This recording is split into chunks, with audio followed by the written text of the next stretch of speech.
Die verlede het sy plek gehad, maar dis nie meer jou adres nie. Christus het jou verhuis, jou nuut gemaak en die ou huis afgebreek. Dis tyd vir vroue met waagmoed. Kuier saam met my, Marina Meiburg, uit God se woord. Goeiedag, kosbare vriende. Welkom by Vroue met Waagmoed. So tydjie gelede lees ek sommer so in die verbyblaai op sosiale media om my te probeer seermaak om my verlede op te haal, is soos om by my ou huis in te breek. Ek bly glad nie meer daar nie. Daai goed is nie myne nie. Ek lees dit vir jou weer. Dit sê, om my te probeer seermaak om my verlede op te haal, is soos om by my ou huis in te breek.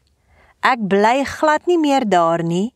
Daai goed is nie myne nie. Toe ek hieroor dink, toe kom Paulus se verklaring in Filippense 3 vers 14, die A-gedeelte, by my op. Dit sê, ek vergeet die dinge wat agter is en strek my uit na wat voor is. Jy weet, ek besef net, hoe dikwels kry sommiges nie klaar met die ou huis van die verlede nie.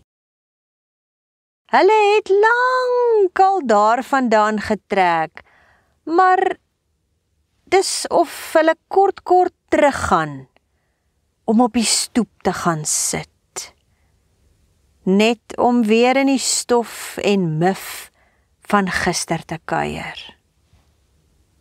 Party gaan sit so dikwels daar, dat die mif van daardie ou plek op hulle begin afsmeer. En almal wat hulle teekom, vuil maak. Soms is dit deur middel van gedrag, soms argumente of slegte werksetiek, dalk verhoudings.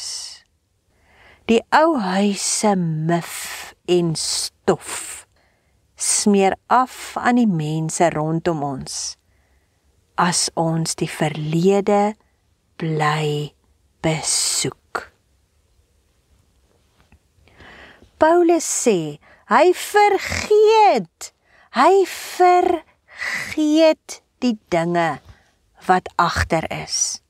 Hy hou nie vas aan die ou huis nie, hy gaan nie terug daarheen nie, hy dink nie eers weer daaraan nie.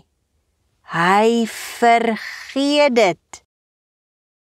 En Jesus sê in Lukas 9 vers 62, dat niemand wat sy hand aan die ploeg slaan en agtertoe kyk, geskik is vir die koninkryk van God nie. Vriende, Jesus waarsku ons dat terugkyk gevaarlik is. Jy kan nie vorentoe ploeg as jou oë nog op die verlede is nie.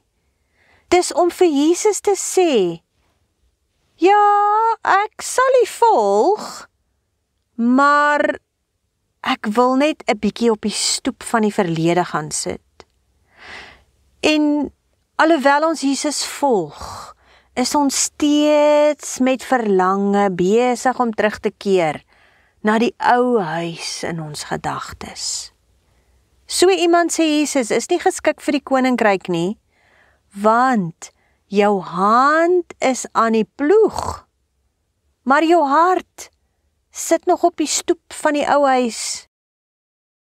En dan lees ons in 2 Korintiërs 5 vers 17, daarom, as iemand in Christus is, dis 'n ou vers wat ons al baie gelees het, is hy 'n nuwe skepsel. Die ou dinge het verbygegaan, kyk, dit het alles nuut geword. Die ou huis van sonde is agtergelaat, Maar hoe wonderlik is dit, dat Jesus se versoeningswerk aan die kruis ons nie net spreekwoordelik laat verhuis het nie, hy het die ou huis van sonde geheel en al afgebreek, sodat nie eens die fondasie oorgebly het nie. Dis totaal vernietig. Daar het niks van oorgebly, dat ons die nuwe lewe in Christus kan bou, op 'n ou fondasie nie. Alles het nuut geword, dit wat voorheen was, is totaal uitgewis. Want Jesus bou iets heeltemal nuut binne in ons lewe. So vriende, as Jesus dan die ou dinge uitgewis het, hoekom sal ons kies om terug te kyk? Om vas te klou aan die herinneringe van die ou huis, die ou seer, die ou skuldgevoelens en die ou spyt. Dis amper soos om in jou gedagtes terug te stap na die stoep van 'n huis wat lankal nie meer bestaan nie. Dis verby. Maak klaar daarmee in jou hart en handel dit af in jou gedagtes. In jou lewe is die ou huis afgebreek en vernietig. Die wat na jou in die ou huis ingetrek het, onthou in jou lewe is dit vernietig, maar daar is ander wat weer daar bly. Hulle leef nou hulle lewe daar. Dit is hulle meubels, onthou hierdie is nou net figuurlik. Dit is hulle meubels, hulle leefstyl, hulle binneshuise versiering, hulle reuk, hulle kultuur. Selfs die tuin is hulle sin. Niks van jou is meer gebonde aan die ou huis nie. Jou lewe behoort nou aan Christus. Toe Jesus jou vrygemaak het van die ou lewe, of dan nou die ou huis in vandag se konteks, het hy die ou huis in jou lewe totaal uitgewis, asof dit nooit bestaan het nie.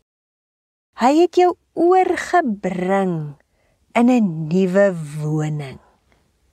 Jou tuis laat kom in 'n nuwe tuiste, 'n lewe gevul met die geur van sy teenwoordigheid, met geestelike meublement, 'n nuwe leefstyl en 'n vars kultuur van Heilige Gees. En soos jy weet, 'n nuwe huis bring 'n nuwe kultuur.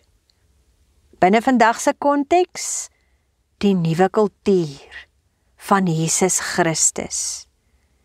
Dis waar jy nou woon.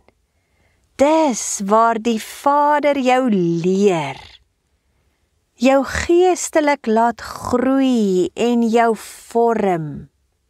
En dis ook waar hy jou seën. Luisteraar, laat dis die ou huis van die verlede agter.